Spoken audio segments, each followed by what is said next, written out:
Welcome to 3 Books with Neil Pasricha, where each episode we uncover the 3 most formative books of an inspiring individual.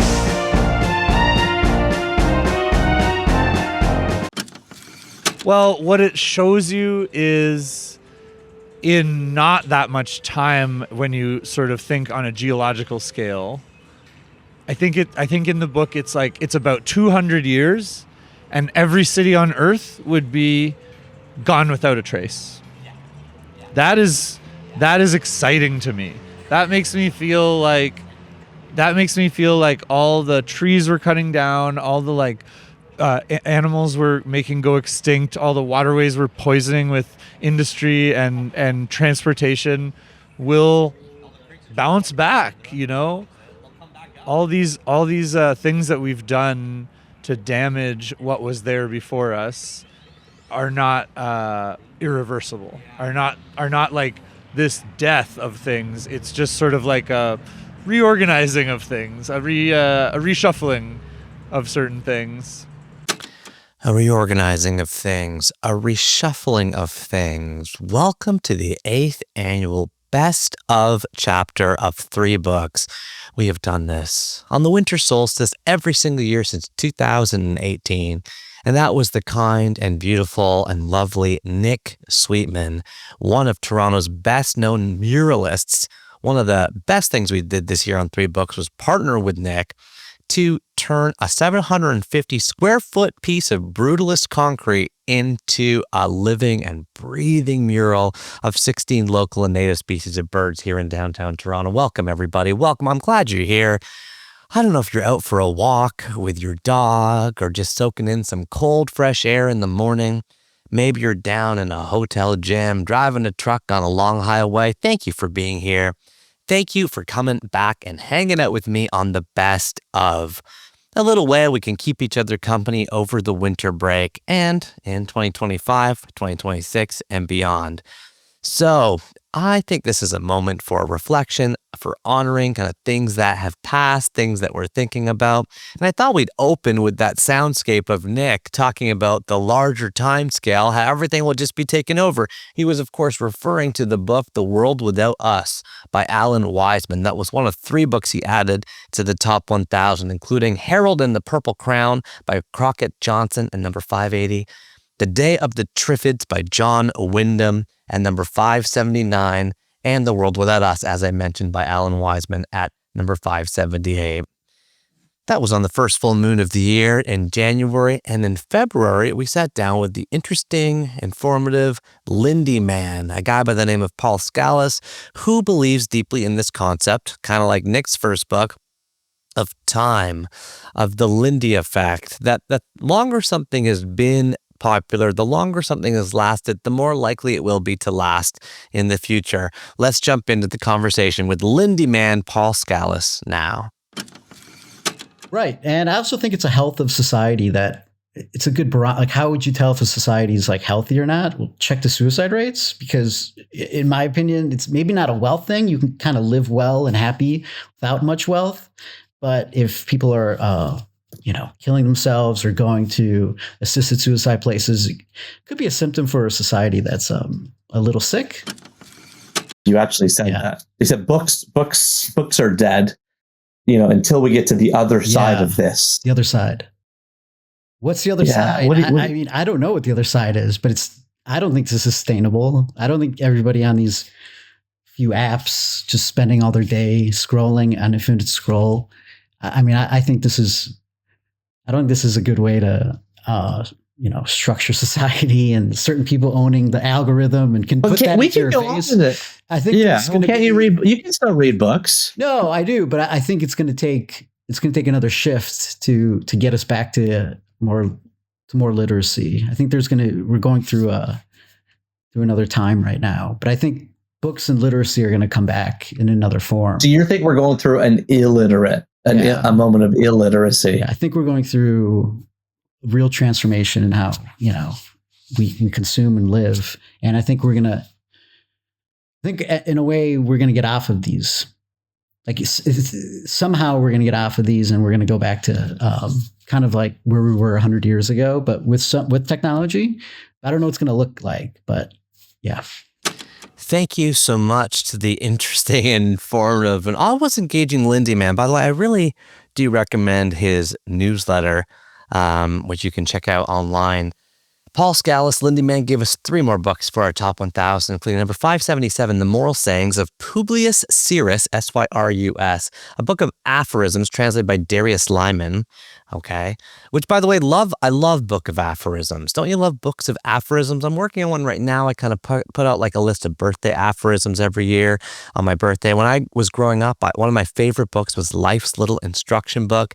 You remember that like kind of note card sized book with just like, overtip the breakfast waitress, right? Always say thank you. It's things like that. But it's like a whole bunch of life advice in a sentence. I love books like that. And The Moral Sayings of Publius counts as one of those.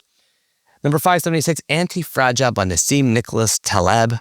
Number 575, A Pattern Language by a whole bunch of people. Christopher Alexandra, I say et al. It's got like 7 authors on it, which is purportedly about architecture. But as you go into our conversation there, it's really just about how to design like a village, a city, and it gets into things and problems about ageism and how you have older people and younger people interacting, living together, how we get to know ourselves and our communities better. Speaking of getting to know ourselves better, there is perhaps nobody better educated from a sexual perspective to tell us about our bodies than the incredible Emily Nagoski. On the 3rd full moon of the year, we joined her virtually. Emily is the author of 3 New York Times bestselling books such as Come As You Are, Burnout, and Come Together, and has a number of popular TED Talks as well. She's been a sex educator for 30 years, and this snippet is all about masturbation. She's going to talk about how pleasure is the measure. Well, she actually talked about that a lot on our episode or on chapter together. But here she's just going to talk a little bit about masturbation. Good refresher and reminder for those of us who could use it, or those of us raising kids who want to be able to talk about our kids about masturbation. Over to you, Emily. I wondered if you could give us your Emily-isms on masturbation for men and women, or male identifying, female identifying. Yeah. So advice, tips, tricks, how to do it better, Yeah. how to, what do you got? I'm in favor of it because it's the most efficient way to learn about your body. I recognize that it's not for everyone. And if it's not for you, if psychologically you don't feel good about it, you are under no obligation to do it. I do really recommend, if you don't feel comfortable touching your own genitals, you can touch a whole bunch of other parts of your body. And I would love for everyone to explore what the sensations of their body feel like so that they can recognize those sensations when they're experiencing them with a partner. Our peripheral nervous systems are wired to let us experience so many different kinds of sensations. There's light touch, which is just like over the surface. There's deep touch, which is pressure moving the muscles around. There's the stretch of our tendons and muscles deep inside our body. There's vibration. We have specific nerve endings that are good at vibration. We have nerve endings that are good at detecting when a touch is staying still, and other nerve endings that are good at detecting when a touch is moving. So explore all the different kinds of sensations that all the different parts of your body are capable of experiencing. One of the things that boys do that is a disservice to what masturbation can be is that they feel like they have to hide it and get it over with quick. So it's like 30 seconds in the shower, as opposed to really exploring what the pleasure of their body feels like and allowing pleasure to grow and expand and hit the pause button on the trajectory toward orgasm. Like just allow pleasure to grow and be in your body and feel what that pleasure feels like all over. Same goes for people who don't have penises. Allow your body to experience pleasure whether or not you pursue orgasm. Orgasm is 100% optional. The goal, from my point of view, of masturbation is to learn what pleasure feels like in your body. I know it was a bit of a left field conversation there, just jumping right into masturbation. But you know what I love about talking to sex educators on the show? I've had a number of them over the year, from Rebecca, the sex educator, to now Emily. And, is to just that they reduce the stigma around sex in general. And it's something that I aspire to do on 3 books, is to reduce the stigma to a whole bunch of topics. We talk about neurodiversity versus neurodivergence on the show.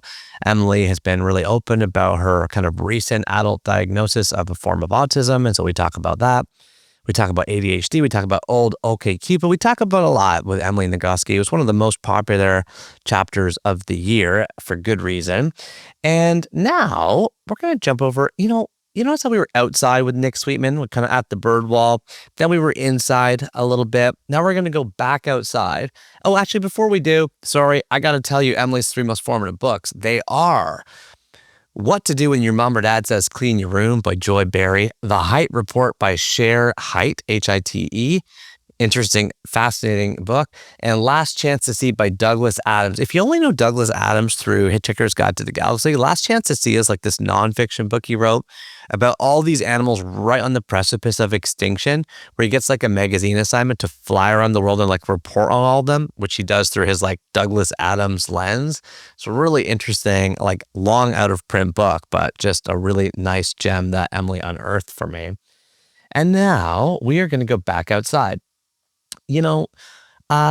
One thing I really like to try to do on 3 books is alternate between people that are maybe famous and well-known and people that are not famous, well-known, who have just as interesting, if not more interesting, stories to tell, such as Nickisha, the dog walker, a woman who I've seen walking around the neighborhood for a number of years. And I finally said, you know what? What if we just hung out for a couple hours and I opened up my tape recorder, i.e. iPhone recorder, and we just talked, and it was a really beautiful way to spend some time. And I did that partly because I know a lot of you listen to the show when you're outside or when you're on a walk. So we're going to go back outside and hang out with Nickisha, the dog walker, now. Another dog. How many dogs you got? 5, and I'm going to pick up a 6th one. So you're walking 5 dogs now. What's your max? How many dogs can you walk at once? I've walked like 8. 8? Can I ask how much people pay per dog? So right now I charge 22. 22, what per dog? Per what? It's for an hour. Oh, you walk them for an hour? Yeah. That's actually a good deal. By the time I pick up the dogs, Yeah.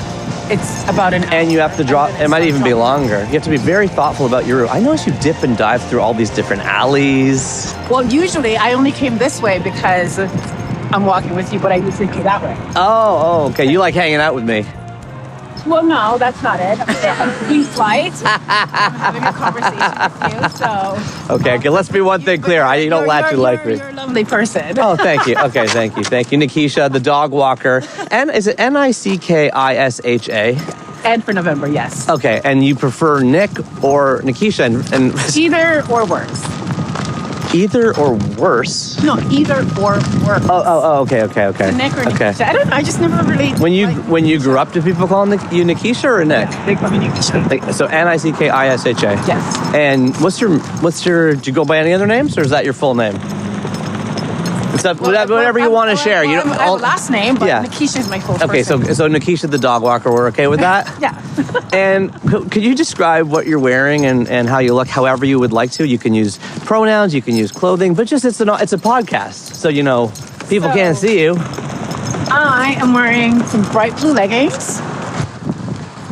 Also a bright blue hoodie. Yeah, I love the bright blue double feature. Light blue sneakers. What kind? Dog walker? These are Asics. Okay, A6 dog walker approved. You probably walk more kilometers than anybody in the whole city. I walk A6. about 20 kilometers a day. Oh, I love Nickisha. I could just listen to her all day. That conversation goes on a long time, and it kind of brings up a lot of questions inside myself. I was, first of all, dog walking in general, a great way to get 20 kilometers of walking a day and be close to animals who, research shows being near animals and pets does make us happy. I was talking to my friend Augustino about this, and he said, fixing bikes is my retirement plan. And then I saw an article that was viral in the New York Times recently that says fixing typewriters. This person's like dedicated their retirement plan to fixing typewriters. Of course, by nature of retirement, we're talking about not retiring here. We're talking about the 4 S's. This is a topic I wrote about in the happiness equation. We don't actually want to do nothing. Like humans don't want that. We want social fulfillment. We want the structure of needing to get out of bed and do something. We want the stimulation of learning something new. We want the story of being part of something bigger than ourselves. So for me, for you, for all of us, like what will that be? And I think as AI kind of drums up and we hear like lots of threats about losing our jobs and so on, what can we do that's human, that's around community? I think loneliness is going to be a really big scourge in society. It already is, but even more so. A big reason why I do this show is to create community in my own life. And I know a big reason why a lot of you listen is for the same reason. We feel together here, and that's special. And I love that. And so thinking about that for you, if you want the whole conversation about, how much a dog walker makes and how she structures her time, and those are all interesting bits and pieces that come out of that conversation as well. So, Nickisha, thank you for adding 2 more books to our top 1,000. One was an asterisk, so we didn't have that, but we got The 5 People You Meet in Heaven by Mitch Albom. Mitch Albom, of course, was our guest back in chapter 15 of the show. I flew down to Detroit for that one. Still remember that great, fun, fast day. And The Kite Runner by Khaled Hosseini. And we ended up talking a little bit about Daniel Steele, but those 2 books kind of came out of the chat. Now, we are going to stay outside, and Leslie is going to join us. She joined us for a couple chapters this year. My lovely wife, Leslie, always kind of stimulates and invigorates a conversation all the way back to Cat and Nat we did with Leslie, Kristen Tuff, Brené Brown. I always love to her to join us when she can. She's back to teaching this year, I should say. She's back to teaching for the first time since we had our little kids. And I feel bad because I was away for a big chunk of September and early October. I was giving talks over in Europe, and then I was doing a bunch of podcasts over in Kenya and seeing my mom's home country, I feel like half Kenyan myself. And it was a great trip, but it was a long trip. And right when I got back, of course, I was home for 3 days, then I had to go to Texas for another talk. Leslie walked headfirst into one of our big kind of open IKEA kitchen cabinets, one of those ones that opens like a garage door. It hit her right in the center of her head. She went down hard, and I'm talking to you now in December, and she's still recovering from it. It really was a seismic hit. And it's funny, right? Because somebody could be playing football and get a huge head bonk and not have a concussion, and somebody could walk into a cupboard and get one. It's kind of a not predictable. And the unpredictability of it, I think, is what we're learning, is partly what causes and amplifies that. So we've been okay, but this conversation was recorded before that with Ginny Yurich, Yurich. And Ginny drove all the way up to Toronto from Michigan, where she lives. She is a homeschooling mother of 5, and she is the leader of this incredible movement called 1,000 Hours Outside. Well, you do the math, right? What's 1,000 hours divided by 365 days a year? It works out to just under 3 hours a day. So it doesn't sound like a lot, but kids these days get 7% of their day is outside. Multiply that by 7 days a week. That means it takes a kid typically a whole week to get half a day outside. Ginny's proposing, a radical reshifting of this ratio, getting us outside more. We know being outside is good for everything. It's good for everything. It's good for our eyes. It's good for our skin. It's good for our bone structure. We talk a lot about these things in the show, and it just gets us off of screens. We're on screens more than we sleep now. Which means that for a lot of people, the majority of their waking life experience is in the digital realm. So Ginny is the mother of this movement. She works very closely with her amazing partner, Josh. She drove all the way up here. We started the walk of this chat, with my wires and my recorders, at Nick Sweetman's bird wall, where the January full moon was recorded. And we walk all around and around. Let's turn it over to Ginny Yurich now. So what if homeschooling is mainly modeling? Right. And that's sort of the direction that he's going with this, is that if you're growing as a person. So I would think about my own kids, they're nervous to talk to the librarian. And I thought, well, am I putting myself in any situation where I'm nervous? So I started to say yes to a lot more things that I normally would say, absolutely not. I don't want to do that. I'm super nervous. Like what? Like, well, even this morning, I'm like doing my nebulizer before I drove over here. And then I had a parallel park. And I had to try and figure out how to drive out of the parking garage. And I'm like, these are things that I'm actually not very good at. Out of your comfort I mean, that's, or speaking at different events or writing a book. I mean, I was a math teacher. Math teachers don't write books. Yeah. So I said. Great books too, by the way. I We have say, both of them. thank you so Yeah, much. they're I great. say yes to so much more because of that one section of that one book. And so the story with the t-shirts is that we order these $1,000 of t-shirts. Kids help pick. They're in this little meeting. They were pretty young, like 10 and under. That's a lot of t-shirts. And it was a fair amount of t-shirts, and they all sold. And so what happens then is when they all sold, then we just reinvested that money and we got more t-shirts. And the guy that we ordered from, his name's Paul. He's this older man that lives in our area. He's fantastic, super nice. And he would always get me t-shirts real quick if I messed up. I would send people, they're helping me package. We're sending the 2T. It was supposed to be a 3T. We sent the wrong color. There's all these issues. And he would always be resupplying me with t-shirts really quick. And then eventually it got longer and longer and longer, and I'm not getting the t-shirts as quick as I used to. And finally I said, well, Paul, what's going on? And in front of my kids, he said, when you started ordering t-shirts, it was right in the middle of COVID. In Michigan, everything was really shut down. He said, everything shut down. All the schools, I was making shirts and for sports and all these things. And he said, it all stopped, and your business kept mine afloat. And I was like, that was really life-changing for all of us, because you learn that when you step out and do hard things, new things, even if it's not the most wild thing in your dreams, it will intersect with the lives of other people in ways that you never can anticipate or know.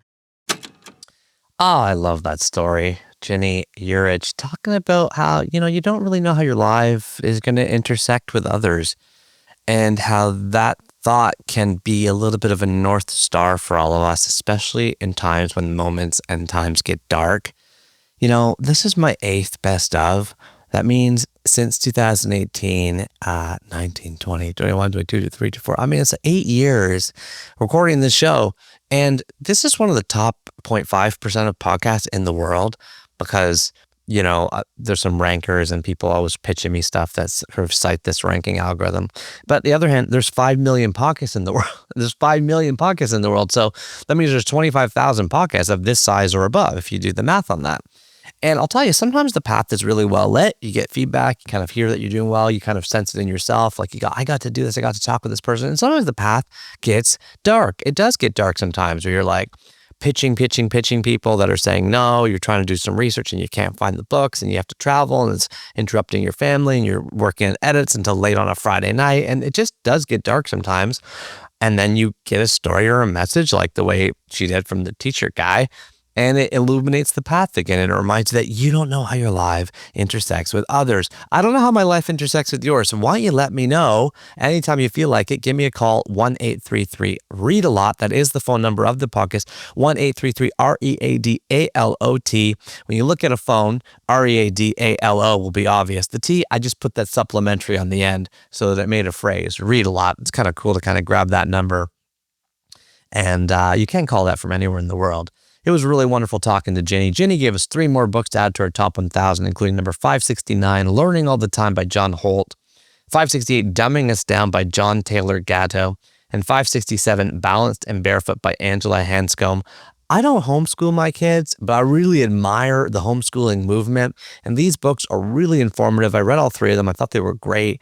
They really kind of dismantle the education system, for lack of better words, and they're written largely by educators to actually remind us that kids can sort of learn when they're left alone and when they're presented with sort of the basics. And in some ways, it's better than a rigid and studious environment. So something I'm always trying to think about. Free play, stay outside till the lights come down. If you want to support Ginny's work more, check out 1,000 Hours Outside online. It's that across all the handles. She's got millions of followers across, Instagram and Facebook and all of that. And her most recent book, which came out in 2025, is called Homeschooling, with the subtitle, You're Doing It Right Just by Doing It. And there are principles in there for all of us. Okay, now, we've been hanging out in Toronto a little bit, so why don't we go somewhere new? We're going to fly all the way down to San Diego. I had a talk there on a Saturday morning, so I had a whole Friday down there before the talk. And of course, you know me, what do I want to do when I have a full empty day? The answer is go bird watching. Go bird watching. There's birds everywhere in the world and they're different where you go. So I grabbed my binoculars. I always pack with my binoculars now. I went down to Torrey Pines. You've probably heard of the famous golf course, but of course it's a natural park as well. I'm walking around Torrey Pines, all these bluffs, all these, the common ravens flying around. There was peregrine falcon nests up there. California scrub jays I saw. And then, I'm kind of done after lunch. I'm a birder, but I'm also not one of these people that can just go birding morning till night, back to back to back. I've learned that the hard way, where I sign up to hang out with somebody for the whole day and I'm like, yeah, it was fun, but I get a little, antsy by the end of it. And so I kind of keep walking up the street, kind of get my steps in. I end up in this sandy town called Del Mar, California. You've probably heard of it. I hadn't really heard of it. And there's a bookstore that looks new called Camino Books. And I walk in, it's like a hobbit hole. It's like a rounded entrance, like in a stone wall, right near the shore, like right near the ocean shore. And I walk in and I'm immediately confronted with this beautiful, picturesque bookstore. What did James Daunt tell us last year? A great bookstore has lots of poles and columns and interesting corners and cracks and crevices, right? That's what makes a good bookstore, because a bookstore is nookish. People like nooks, They like to kind of lean up against a window, find an interesting little stool. And that bookstore, Camino Books, was really like that. I go to the back, I asked for a charger because my phone's now dead. This happens to me a lot. So I usually travel with a charger. And this guy, this really kind of, kind, smiling guy with glasses and sort of a Hawaiian shirt, he's like, well, what kind of tariff should I charge you for charging your phone? And he was joking because, of course, at the time, the whole Trump tariff fiasco was erupting. And we ended a great connection. I ended up pulling up the recorder and I had a conversation with him. So this is a live conversation in Camino Bookstore with Neil Young, my home country musician, Neil Young from Canada, playing in the background. Not the actual Neil Young, but it was on the speaker system there. And so far, most of our chats have been around a theme. I'm just picking out a bit or a piece, to kind of, if you don't have time for the full 2 or 3 hour conversation, you can listen to this. But this one, we're going to get to all 3 of John's books. John is married to Alison. They have been booksellers for multiple decades. And this is their new store. I want to say final store, but who knows? They just sold off their diesel bookstore chain to a larger company. And so they started this little Camino bookstore instead. Let's jump into John now, talking about some of the principles he lives his life by through his 3 most formative books. Here we go. He's pulled off the board book. He's found his own book like a needle in a haystack. He's holding The Story of Ferdinand by Munro Leaf, a big square red book with a black drawing of a bull on the front, published in 1936. This is the 17th printing of the board book. Once upon a time in Spain, there was a little bull and his name was Ferdinand. All the other little bulls he lived with would run and jump and butt their heads together, but not Ferdinand. That's right. So he's a dreamer. He doesn't really want to be a fighter. He doesn't really want to have that kind of position in the world. And he's a beautiful guy. How old were you when you read it? Was this Pennsylvania days? Probably Kansas, I would think. Maybe Wonder years. Maybe Pennsylvania, yeah. 3 to 10. Yeah, somewhere in there. So, and I had that little Ferdinand stuffed animal. I mean, I could hold it in my hand, so it must have been not very big, but so it was red. It was red, even though this is black and white, and has always been black and white. It was a red bull with black ears, all of it velvet. Because the cover's red, even though the bull potentially is not. It was a similar kind of red like that. So, and black ears, and so. What about it? Warm-hearted and gnarly, a bull who's a dreamer. Ooh. You know what I'm saying? A bull who's a dreamer. Yeah. Would you describe yourself as a bull who's a dreamer? Yeah, I would today. At age 67, my friend Susan Cain is in her 50s. She wrote the book Quiet and the book Bittersweet. And I interviewed her in before the pandemic at the 92nd Street Y. We didn't release the conversation until after the pandemic because we were waiting for Bittersweet to come out, and Bittersweet kept getting delayed a year, about 5 years. Yeah, worth the wait, though. That was brutal. As Oprah agrees. Anyway, one of Susan Cain's most formative books is Ferdinand. Oh, really? That's funny. Yeah. Yeah, so it is that kind of, like on one hand, my sister said, you're so much more social than I am. And I said, I'm so much more social than I am. Right? Because I am kind of an introverted person like that. But then at the same time, I realize I'm too much outside myself. Like I just turn myself inside out. So that's when earlier you said, do you always talk like this? I said, yeah, that's just the way it is.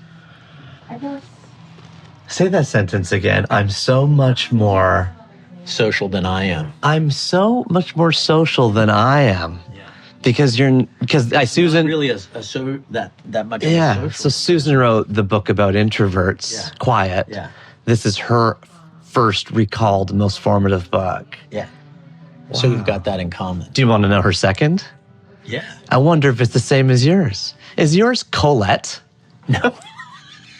No, but it could have been. But no. Do you have a second book in the Wonder Years? Second book in yes. What was it called though? I know exactly what it's about. I can see the cover. Yeah, it's Secret Treasure. It's called, and it was a kids' book, and it's about the kids in Sweden who got the gold of Sweden out before the Nazis could get it underneath them on sleds and took it down into fjords and loaded it on ships. So it's a true-ish story, but told from a little kid's point of view, you know. And you're sledding down, getting the gold onto the ships before the Nazis get it. I mean, wow. So both of these are anti-fascist books. Not that I was conscious of that at the time. I understand why Secret Treasure is anti-fascist, stealing the gold before the Nazis could steal it from you. It's got James Bond-esque type imagery. But how is Ferdinand anti-fascist? Because it was all leading up into the First World War. I mean, up to the Spanish Civil War, which was the test of Hitler and Mussolini joining Franco in suppressing the democratic government of Spain. So this book being written in 1936, when was the Spanish Civil War? 36, 7, 8, 9. Wow. And that was so when we talk about Trump and in the U.S., not to bring it back to this, but tag teaming with other dictators to suppress local populations is an echo throughout history, something that you've seen. For example, El Salvador's president or Russia's president to take a chunk of the Ukraine. You might argue that these are, tag teaming behaviors. Autocracy Inc., as Anne Applebaum would say. Yeah. Yeah, all that seems real. In fact, the other book I would say that influenced me later in life that Alison recommended is that Homage to Catalonia by George Orwell, which is set in the Spanish Civil War. He volunteered. He gets shot in the neck after a year. So what's the name of the book? Homage to Catalonia. Can you spell that? Homage, homage, or homage. Homage, okay. Homage to Catalonia. Catalonia by George Orwell. Yeah. And that was read during the Wonder Years. That was written, this was read later in my 20s, but that war never ended in a way, right? That sort of balance between democracy and fascism has been bouncing back and forth ever since. Okay. So he goes and volunteers in Spain, and then he gets assigned to an anarchist regiment. He being George Orwell? Yeah, George Orwell and his wife. And so they both go, as a lot of people did, like Hemingway did, and volunteered to fight against Franco, who had taken over the country. And then he gets shot in the neck and then comes back. And out of that is what comes 1984, Animal Farm, as he said himself. So that's where he got his true, global on the ground political understanding of the forces of mid-century global culture, the attempts of power to subvert democracy. Oh my gosh. So 44 years ago at age 23, when you're working at a bookstore in Berkeley and you read Homage to Catalonia by George Orwell, this as the third of your formative books, and also in this. And none of them were intentional reading in that sense. They were just great books, the great reads, but it was took root. What took root? Those ideas, those liberatory ideas, it's just as far as war as oppression, which it always is. War is destruction, as it always is. Power over others, used and abused, is bad. It's pretty simple stuff, right? And everybody kind of knows it. They just don't see it necessarily sometimes. So we all have to keep looking. stay awake. Thank you so much to John and Alison. There was a lot in there, war as oppression is bad. War as destruction is bad. Power over others' use and abuse is bad. Stay awake. Indeed. 3 more books for top 1000, including Snow Treasure by Mary McSwiggan, Homage to Catalonia by George Orwell, the foundational book to Animal Farm in 1984. I did not know that. Very interesting story there. And added by Alison at the last second was Heidi by Joanna Spyri. She said, this is John's partner, they had been together for 30 plus years, but they recently got married, that she loved the idea of, living on the side of a mountain by the water. And now she's doing it. Isn't that amazing how books can really influence us that way? There was a lot there. Now, look, we're going to jump now from Del Mar, California to Ottawa, Canada, where we are going to talk and hang out with Jean Chrétien. So if you are from Canada, this is a pretty special deal. I mean, this guy's kind of like the grandfather of Canada. He was our prime minister for 10 years, from 1993 to 2003. He left office with the highest approval ratings of any prime minister ever in Canadian history. I mean, they only started measuring in the 1950s, so there could have been a really popular guy in the first half of the 20th century. But for the last 67 years, this guy is number one. He's our biggest leader. He doesn't, hold back. He calls a spade, and shout out to Dave Boire, our amazing podcast editor, and Sarah Chappell, who worked with me, really helped me on the podcast a lot this year. And she's gone off to law school. So we miss you, Sarah, if you're listening to this. But they worked together and put together this really banger opening of the show. So I don't know, I kind of just wanted to give you a tease now. It kind of gives you a treat about some of what Mr. Chrétien had to say. Here we go. Let's run the intro now. A lot of people will say that I stole their ideas. If you don't want me to steal your ideas, shut up. Don't tell me do this and do that and complain because I've done it. You can have a referendum on anything. You can have a referendum tomorrow on is the moon square. But what will be the effect of a referendum? And it's not just a tool for blackmail. Oh, when I was in politics, to be called a liar was the worst insult you could have. And in the United States, they said in the first term of Trump, he lied 14,000 times. And we're familiar with your Liberal Convention speech in January where you said, from one old guy to another old guy. Stop this nonsense. Today, if you sat down and had a beer with him today, summer I will repeat the same thing, but he will not enjoy it. Or he will ignore me. I've never seen an ego that big. Frankly, Canada should be the 51st state, okay? It really should. Perhaps we're living the end of the American empire. He's destroying what took 80 years to build since the war. And I'm proud of our value. And we became the envy of the world. I want to die standing. That was just a little taste of the treat that was that entire conversation with the Right Honorable Prime Minister Jean Chrétien. A real treat and pleasure. Big thank you to his chief of staff, Bruce, and to my grandfather-in-law, Bob Wright, who worked on one of Chrétien's campaigns long ago and was able to originally form the first connection I had with Mr. Chrétien. By the way, connecting with Jean Chrétien is really special because, I don't think he emails, so I was like calling him, and of course I was nervous to call him, but the guy is like on fire on the phone. He uses a phone the way like somebody with itchy thumbs used to use a BlackBerry. So I call, leave a message. He calls back right away. Hello, it's Jean Chrétien. Call me back, please. That's what he says. And then I call him back and he's like, hello, who is this? Yeah, what do you need? Okay, sounds good. Bye. And we had like 3 conversations leading up to like me flying to Ottawa to do this, and no conversation was longer than about 15 seconds. So I was a little bit nervous going up there. I was like, is this going to work? But put on a suit, because I noticed in other interviews when he was in a suit and the interviewer wasn't, he kind of like sort of elbowed the guy in the ribs and was like, hey, why don't you put on a suit? I was like, I got to dress up for this. So I think it was officially my first podcast episode interview of all time wearing a suit, which was nice to establish that. I would wear a suit for certain people. If they demanded it. Now, on the top 1,000, we don't have any books for Jean Chrétien, which is funny because he did give us The Old Man and the Sea, and he did give us The Little Prince, but because those were picked by other people, we've just added asterisks. So the conversation is memorialized properly on the top 1,000, but just through the asterisk. Okay. That kind of makes up for the fact that the next chapter we did, chapter 151 with Penn and Kim Holderness, we got 6 books because I asked each of them to give us 3. Leslie joined us on this chat. Penn and Kim joined us from Durham, Raleigh area, North Carolina, where they live. If you don't know the Holderness family, check them out online. They've got millions and millions of followers on YouTube. Well deserved. They write these hilarious, funny sketches about what it's like living with ADHD, what it's like living with somebody with ADHD, about, where is my phone? They had this funny Frozen parody about losing your cell phone.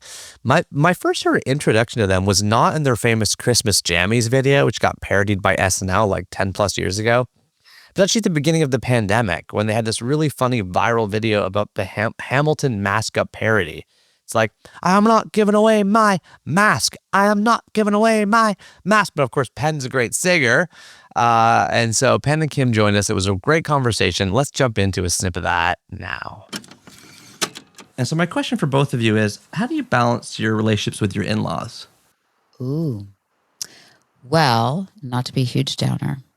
Penn's dad passed away 2 years ago, and his mom is at the end stages of Alzheimer's. So I have to say, I feel very jealous of people who have in-laws that are still, because they were the perfect mother-in-law. I won the lottery because we had to live with them while we were waiting for our house to close when we moved from New York City to here, and we had Lola as a baby. And his dad made breakfast every morning, and his mother was like, can I please do your laundry? It would just be so wonderful if I could do your laundry for you. And I'm like, I will give you this gift and I will let you do my laundry. So they were very, very dreamy. My mom and my stepdad have just moved to town to be closer to us last year. So Penn, how's that going? That's great. No, it's awesome. It is great. They're terrific. So the thing that I've learned with in-laws is you should come into every event with a sense of love and excitement. And as the person coming in from the outside, you have this kind of gift of being able to be the hey, what's going on, guys, kind of guy, and not have to deal with any of the other stuff that comes with being a family, and then just read the room. I think is what I've learned is I've got to read the room and follow her lead or his lead.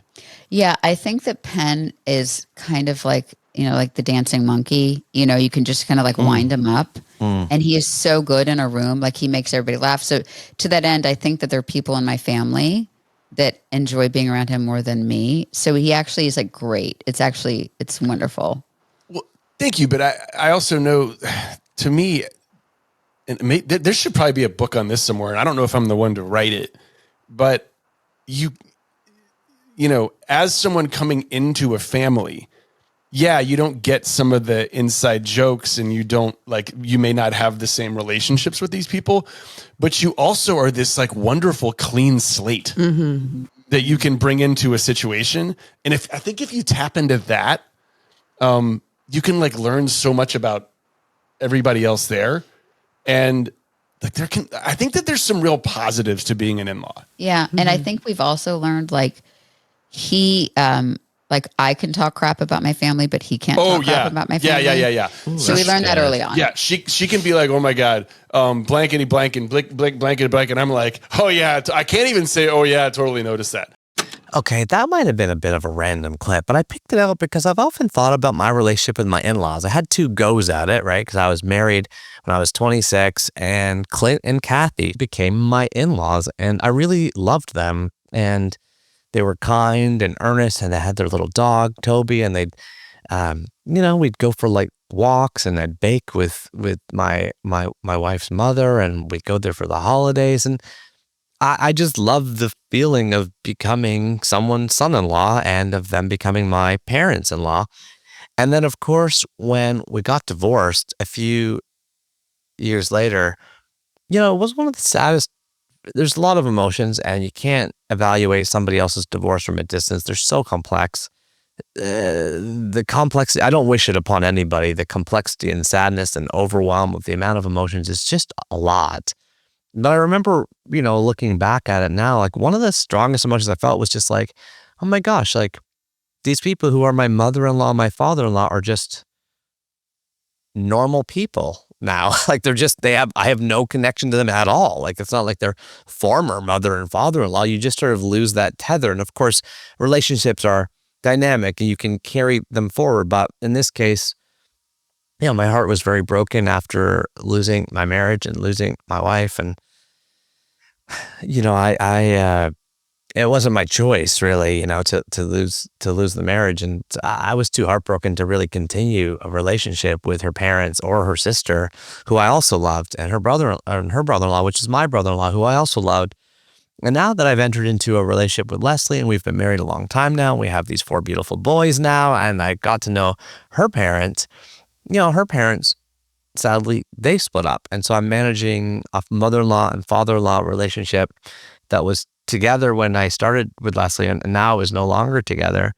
And I think about that. How do you show up as a great son-in-law? How do you show up as a great person? And I'm not perfect at it. And it's different, of course, than your own parents, who you probably, at least for me, I let my guard down a bit more with my own parents, but then as a result, they get more of my, I'm more likely to sort of snap at my own parents, right? Like that's a bad thing. But anyway, I like that clip because Penn was an inspiring role model to me in terms of how he shows up with his in-laws. And I thought that was a really nice way how he put it. So 6 books, like I said, we got Quiet by Susan Cain, Dune by Frank Herbert, which by the way, I just finished reading and I loved. It took me only 9 months after recording that conversation to finally finish reading it. Educated by Tara Westover, 7 Eves by Neil Stevenson, and Bossy Pants by Tina Fey. Right? Do we get all of them? I think that's all of them. That's that just 5. Do we get another asterisk? Oh my gosh. Was there an asterisk in here too? I got to check my asterisk notifications. Yes, there was. It was number 1000. How could I forget? Where the Sidewalk Ends by Shel Silverstein, also picked by Leslie, who was there in the interview. That was the first book that kicked off our top 1000. And now with Penn and Kim's 5 books, we are all the way down to number 559. Near the halfway point. Taking a while to get there, but we're getting there. That's why I like long lists, right? Just bit by bit, you scratch and you claw your way. I like 1,000 awesome things. I like the 1,000 formative books. I like that. I like the long list. I'm a fan of the long list. So now, our next guest is the one and only Robin Sloan. I think he's our first novelist of the year. We've had a lot of novelists on the show, right? We've had Judy Blume. You can count her as a novelist for sure. We've had Mohsen Hamid, Jonathan Friends, and George Saunders. Great to get these big, vast minds that can put together a whole book. David Mitchell back in chapter 58. And Robin's no different. I was totally enamored and blown away by his novel Moonbound. It was a suggestion by Michael Bungay Stanier, author of The Coaching Habit. I was like enraptured by this book. So I reached out to Robin. He can't do the podcast. Why? He's busy manufacturing olive oil. No, I mean, really, he and his wife produced this olive oil, which is delicious. I use it as a present. They don't ship to me in Canada, so I use it as a gift. I send people these olive oil tin canisters of fat gold. That's what it's called, fat gold. And I've become an olive oil splasher. I've been like splashing on everything. Olive oil's good for you. Go for it. He's been making olive oil, manufacturer. He's a printer. We talk about a lot of things. Let's jump into a little snippet of the conversation, exploring AI. Well, we got to do it. Everybody's talking about AI. Here's Robin Sloan on AI. Where are you today on the ethical side of AI? Yeah. I mean, the ethical question, it's like the ethical questions. There's many of them overlapping. For me, especially given my interests, and these are interests that predate, all of this AI stuff. They have to do with the commons, with the things that the artistic and cultural creations that people share.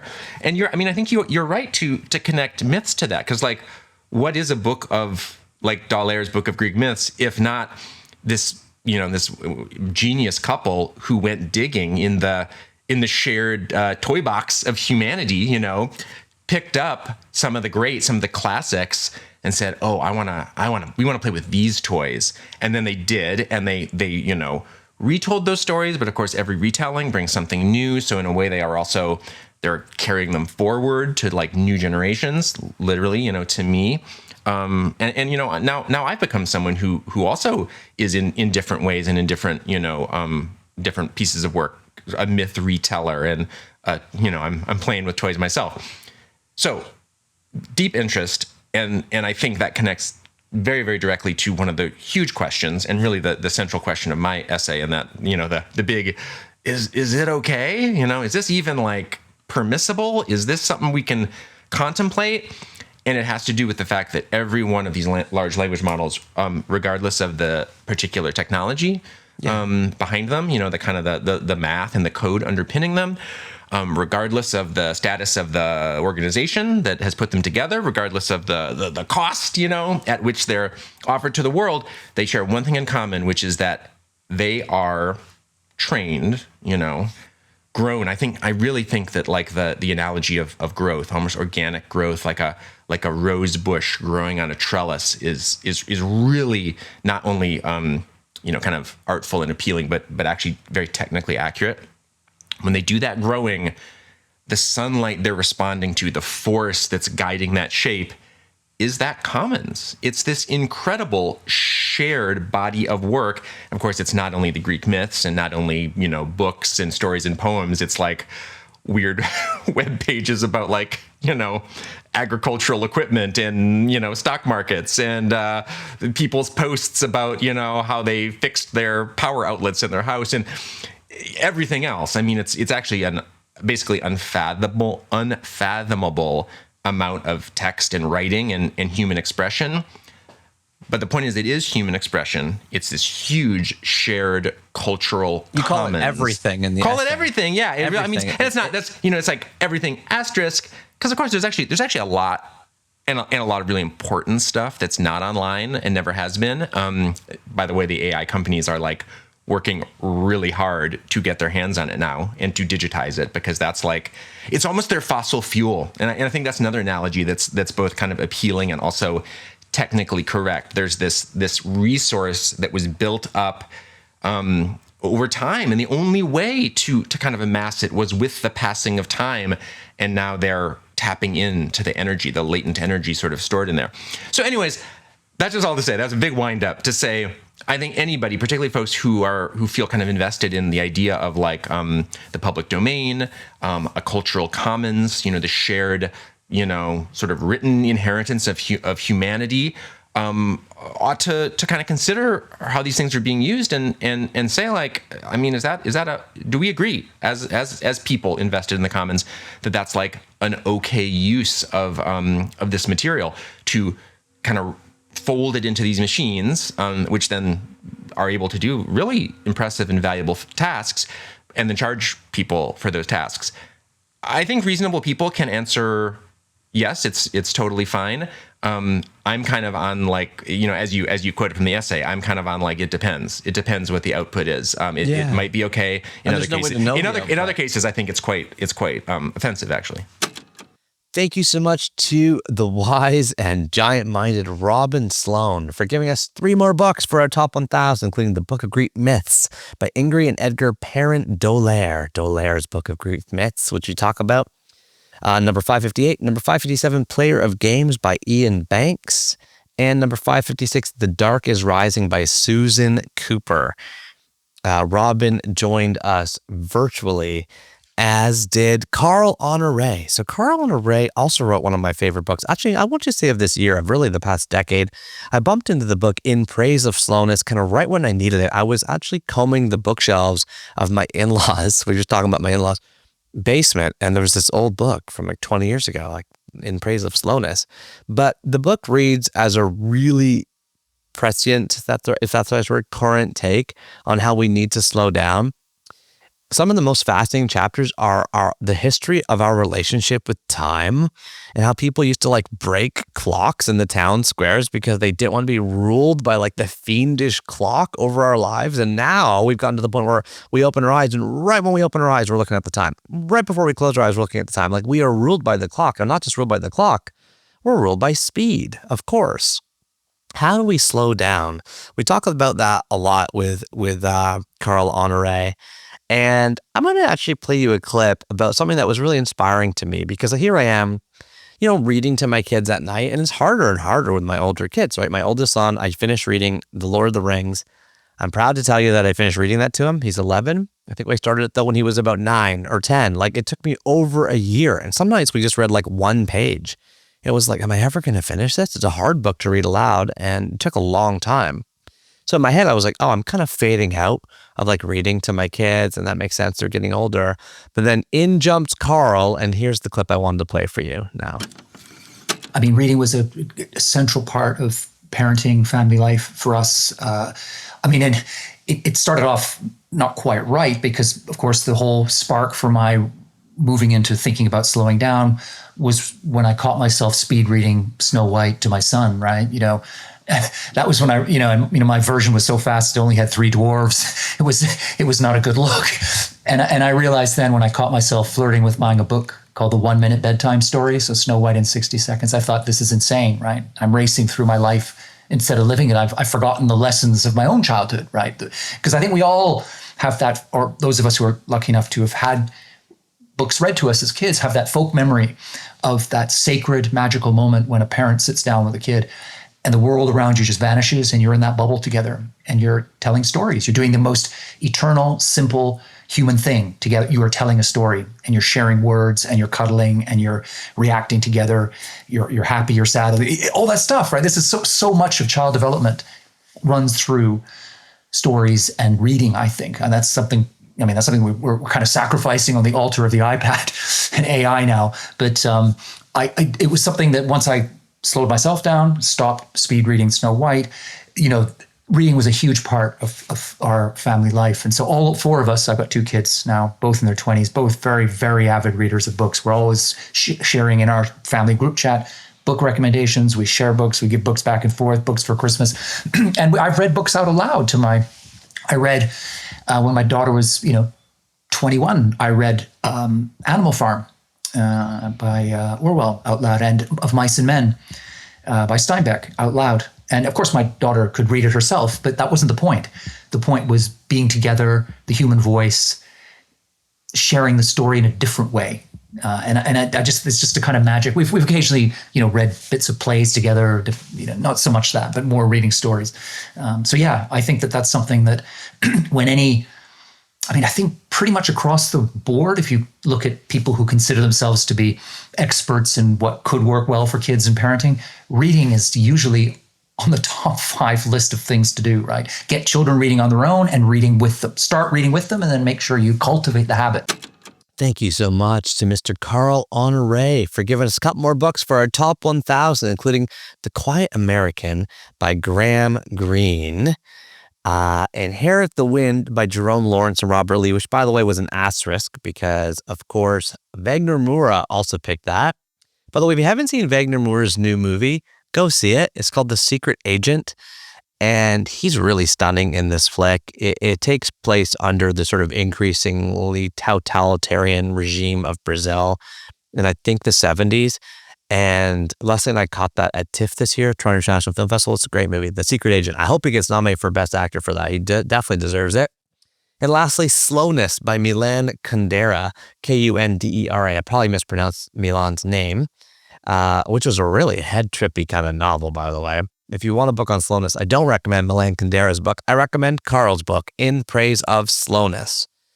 Carl is the fastest talking slow guy I know, I would say. Carl also gave me a tip for a sleeping pill, by the way. After we kept in touch after the podcast, I had a bunch of long-range travel coming up, overnight flights to Budapest, and then another overnight flight from Amsterdam to Nairobi, back to back. And I was like, I really need to sleep because I'm going to be popping up and kind of working right away. And he's like, Zopiclone. Ask your doctor for Zopiclone. I'm not a doctor. Neil Pasricha, not a doctor. But I will say, I went to my doctor, I asked for this prescription. I took half a pill and it worked. So that was my tip from Carl. Again, I'm not a doctor. Do what you like on sleeping pills. I'm not going to go on the record and recommend one, but it worked for me. ZOPLICONE. Now, why did I need to take a sleeping pill? Because I flew overnight after giving a speech to 5,000 people at the Amsterdam Business Forum. I got to open for Simon Sinek. It was kind of a cool life highlight from a speaking perspective. Simon Sinek, of course, author of Start With Why. I did ask him to come on the podcast and, he said no, which is cool. You can't win them all, people. You got to take a lot of swings. And these days in podcasting, you got to take a lot more swings than you used to, because it's not that people are bored of the format. It's just that people are now aware that it takes a long time to, and I'm asking for a lot. I'm asking you to think about your formative books in advance. Submit them to me. A lot of people feel the need to reread them, right? So I don't tell them to reread them, and I will say, you don't have to. But I get why he said no, is all I'm saying. But you know who said yes? Peter Kimani. I flew to Nairobi. I'm staying at this nice hotel, but it's like barricaded, right? Like there's dogs sniffing your Uber before you get in. There's like big giant cement poles that come down to like let your Uber come up to the ramp. I mean, there's a lot of security there. And then I'm like, okay, I got to go to Peter Kimani's house. Well, I don't know his address. I mean, I'm in Nairobi and I don't know his address. So I'm texting him that before. He's like, meet me at this gas station. I will be paying a guy on a motorcycle to escort you from the gas station to my house. And I was kind of puzzled. I was like, why is he doing this? But I realized it's because he's in a gated community and there's guards out front, and there may not be numbers on the addresses, but I had to get the Uber driver to follow the motorcyclist, the Boda motorcycle, through the kind of concrete barbed wire fence into a gated community. Well, it's not gated the way you would think of, like, tech billionaires living in mansions behind closed doors. It's more just like, if you could afford whatever it is, $30,000, $50,000 for a plot of land and to build a building, you got to keep it safe. And so they even had guard dogs there. I mean, guard dogs, like the kind of dogs that like you let out at night because they keep your house safe. And then I walk into his house and it's just beautiful. It's a really stunning home. He's raising two young boys there with his beautiful and lovely wife, Anne. She took the day off to like cook this extravagant lunch. I'm still dreaming about the homemade pea soup, fresh peas ground with stock, chicken stock, but it's not chicken stock from a can. It's chicken stock from the chickens that they killed, that they, like chickens, chickens from chickens. The curries, there's these stewed greens I kept eating in Kenya that they were unlike any, collard greens or stewed spinach that I'd had before. And even the greens were just a different vegetable. So I had this great meal. And then we sat outside in this outdoor gazebo. You could hear like pied crows in the background. I'm a big fan of Peter's novel, Dance of the Jacaranda, which was made one of the New York Times 100 best notable books of the year. He was also asked by NPR to write a poem for the inauguration of Barack Obama, who, of course, you'll remember is one half Kenyan. And so we were connected through Boniface Mwangi, who was our guest in the early aughts, in the early hundreds on this show. I don't think that's how you say aughts, right? But I sit down with Peter. We have a great conversation, and there's a lot to talk about here. But he does talk a lot about colonialism. It's a fresh topic over in Africa, of course. 55 countries, 1.5 billion people, and I think 54 countries were taken over by a European superpower some point in the 1800s, whether that was, Belgium or England or France or whomever. I think the only country that successfully fought back was Ethiopia when the Italians came, in this little sort of private meeting that they had in the 1800s, like split up Africa with a ruler and a pencil.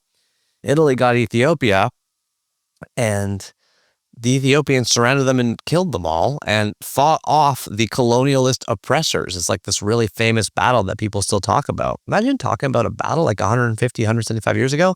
That's what happened in Ethiopia. But Kenya was not the same. Kenya was taken over by the British, of course. The railroad penetrated the country. It's one of the themes of Peter's book, Dance of the Jacaranda. And he talks a lot about the 3 C's of colonialism. So this is going to be a little bit of a stitched together clip, but I think the gist of it is going to pop out for you. Here is Peter Kimani, the novelist, talking about the 3 C's of colonialism. So the colonialists understood that, the ideology when they came to Africa was triple C: Christianity, commerce, and civilization. These are how they're connected. So Christianity was how the early missionaries, and were sponsored by church organizations, by the way. The great Dr. David Livingstone, the Scottish explorer, was sponsored by the Church Mission Society, Church Missionary Society. John's Peak, they were all affiliated with church. Remember, the contact between East Africa and other parts of the world was a lot more advanced. The Portuguese were here 500 years earlier, in 1490s. Yeah? You had the Chinese explorers in East Africa. And this has been proven by archaeology.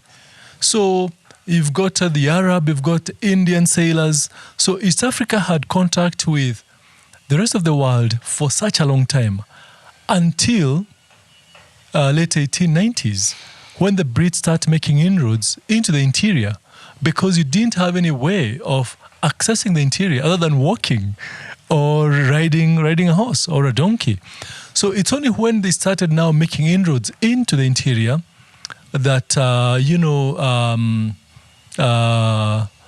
slave trade, game trophies, the trade between Arab traders and indigenous communities, and of course the rise of the Swahili on the coast from the interactions between Arabs and Africans. But I wanted us to stick to the triple C's, because we had for many years Islamic civilizations on the coast. The Zanzibar, you go all the way to the East African coastline, Somalia, you had established Islamic civilizations. So, but Christians are arriving to preach something different.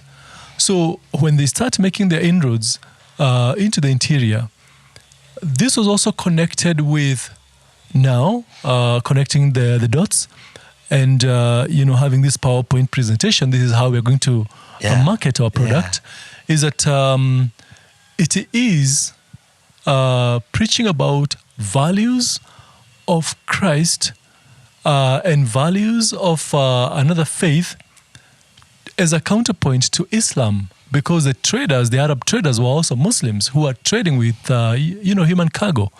So Christianity is slaves. Christianity is presented as a panacea. So this is how we are connecting the dots. So the larger Western world no longer accepts slave trade as a viable business. So they say, you preach unto them the gospel of Christ, and so Christianity is the first front. The second one, and they're saying, let's do legitimate business. Stop enslaving your brethren. So following hot on heels of this, we have the missionaries, explorers, early travelers who are writing about what have you found, what's the climate there like, what are the business opportunities. So early missionaries are coming around the same time as explorers. So you're preaching the gospel, you've got some intel about these communities, so when you look at now what follows, the harbingers of this enterprise, the Imperial British East Africa Company. A company starts there, registered and licensed by the Queen, Her Majesty, the Queen of England. Yeah, it says it on the logo. Yes. The crown on the logo. Yes. Yeah. And when you go to Nairobi, by the way, that building, there is a building on Moi Avenue, IBE, Imperial British East Africa Company. And what's the third C? You call it civilization. So civilization. The metaphysical part of it? Or? Yes. we come from Europe. We are civilized people. My point is the three threads were connected and they were choreographed. All right. Somehow, here we are at the end in December. 3 books from Peter Kimani, including number 553, Weep Not Child, by Ngugi wa Thiong'o, Thiong''O. Number 552, Things Fall Apart, by Chinua Achebe, Achebe, which I'm still working my way through. It's a great book. And number 551, The Hardy Boys series by Franklin W. Dixon. Okay, I go back to my hotel in Nairobi. I get a text from Perlexy, Perlexy, who is Boniface Mwangi's, driver, co-conspirator, helping to head up his 2027 Kenyan presidential campaign with the tagline "Love and Courage," running for president of the country, which is really super cool and amazing and impressive. And I get this text saying, "We got another podcast for you. We think you're going to love it." And I'm like, "When? Where? Who is it?" And they're like, "Now, I'm coming to pick you up." And I'm like, when in Rome, when in Nairobi, you go where your guests suggest. So I grab my backpack and my wires and my microphones, and I don't know where I'm going and I don't know who I'm interviewing. And on the way there, they tell me that, Bonnie believes that the best bookstore in Kenya is this place called Niria Books. I check it out online immediately. It is. It's like a super highly ranked, popular bookstore right in the CBD, in the central business district of Nairobi. So I go upstairs through this plaza. Bonnie is high-fiving and chatting with everybody knows him. He's super recognizable. He's famous. He's an activist. He's got 2 million followers on Twitter for a reason. He's outing injustices. That's what he does, And we go to the bookstore. I get to meet Bulle, Bulle. Bulle, he says, bullet without the T. And he is a Kenyan-born man of Somalian descent, raised largely by his now 101-year-old camel-herding grandmother. And we have a conversation, of course, about books and about reading. It's kind of where the source of this podcast began. Ultimate purpose of the show, get us all into reading. Hard to do. I go through ups and downs too. You know what? I just finished Dune. I'll be honest with you. I'm reading Calvin and Hobbes now, a few pages before bed. No book guilt, no book shame. But I'm I don't know if I have the appetite for another big book right away. We go through ups and downs. Some days I read nothing. Some days I read a lot.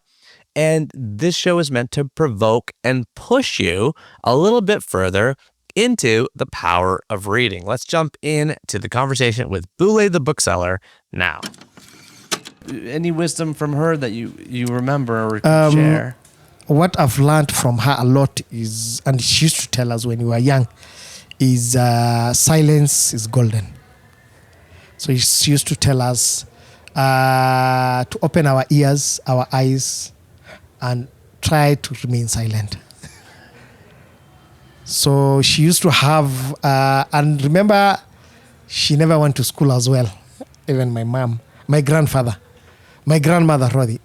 So she used to tell us that everywhere you go, try and, open your eyes, your ears, but keep your mouth shut. So if you can't keep your mouth shut, but try and reduce it. So use your eyes and ears more than your mouth. So that's why you have one and the rest are two. Yeah, and the rest are two. And she used to say that there's a reason why the ears are open, the eyes are open, and the mouth can be opened and closed. Yeah, so the ears are open. Yes, the eyes are open, and the mouth. And the nostrils are open. The nostrils are open. Yes, but the mouth can close. Yes, it can open and can close. Right. So you have the choice to say something good or remain silent. So she used to tell us in our own mother tongue, which is Somali, that silence is golden. So, what's the Somali phrase? Afdabolan, a closed mouth. Wadahab, a closed mouth is gold. Afdabolan, af means mouth. Dabolan means closed one. Yes. And dahab means gold. Wow, I love this. So I love this. This is closed beautiful. mouth is gold. Wow. So she used to tell us that. Thank you so much to Bulle, the bookseller, for giving us 2 more books to add to our top 1,000, including number 550, The Power of Your Subconscious Mind by Joseph Murphy, and number 549, Why Nations Fail by Darren Esimoglu. What an inspiring story about one man's journey into the world of bookselling. And he does it so well. I mean, accepting crypto. He asked me afterwards, by the way, to connect with James Dott. And this is going to be an interesting story. I emailed James Dott. I'm like, hey, would you like to talk to Bulle, the bookseller in Nairobi, Kenya? And James Dott, largest bookseller in the world, CEO of 700 Barnes and Nobles, 300 Waterstones, 9 Dott books. He's like, absolutely. They end up having a conversation. I get a note from Bulle afterwards saying that was so inspiring. And he helped me a lot with my goal of lifting up African authors and getting the diaspora of Africa around the world and the communities of people around the world kind of to hear more African stories. Cool. How cool is that? That's something that we did. That's something we did on 3 books. That's something that we did. It's something that you did. Spreading stories. Like, I like his point that, the only thing that lasts, even the strongest civilizations of all time, is like what we know of them through the written word, right? Write it down. I always tell my kids, the only difference between writers and everybody else is writers write it down. Write it down. You're thinking about something? Write it down. You have a note you want to tell somebody? Write it down. Put it in print. Drop it in the mail. Write an email if you have to. Just put it out there. This year I've tried my best to put it out there. In addition to the chapters that we just talked about, we took snippets of throughout the full moons. I also, if you go back through the feed, released a new book called Canada is Awesome. I put that out on Canada Day. So if you go back through the feed, I put it out as a free audiobook. I put it out in as a free PDF, as a free HTML, and I'm selling at cost copies of that book over on Amazon. It's published through Kindle Direct Publishing. So it could be a color hardcover or a paperback, black and white. If you want to check out reasons why I love Canada, why you might love Canada, why you might want to hang out here or move here, check it out. Canada's awesome. I also did Neil's Beach Reads. I put together this special kind of bookmark episode on a bunch of books to read at the beach. So you can check that out online as well. And I also re-released a number of classics. So in between all the full moons this year, I re-released conversations. So I took out the opening and the closings. I just wanted it to be the chat with people like David Sedaris, Tim Urban, James Fry, Angie Thomas, Mark Manson, Michael Harris, Sarah Ramsey, Jerry Howarth, Robin the Bartender, Jen Egg, Elder Cox and Elder Corona, and of course, Malcolm Gladwell. So re-releasing some of our favorite chapters from the past here. Can you believe we're ending into our 9th year together? 9 years, a pilgrimage, a 22-year-long pilgrimage all the way up to 2040. Thank you for joining me on the best of. I hope you have a wonderful 2026. It has been a joy sharing 2025 with you. And in case nobody else out there tells you this, thank you. Thank you for being here. Thank you for being you. You are loved. You are valued. I'm grateful for your presence and your company. And until next time, remember, you are what you eat and you are what you read. Keep turning the page, everybody, and I'll talk to you soon.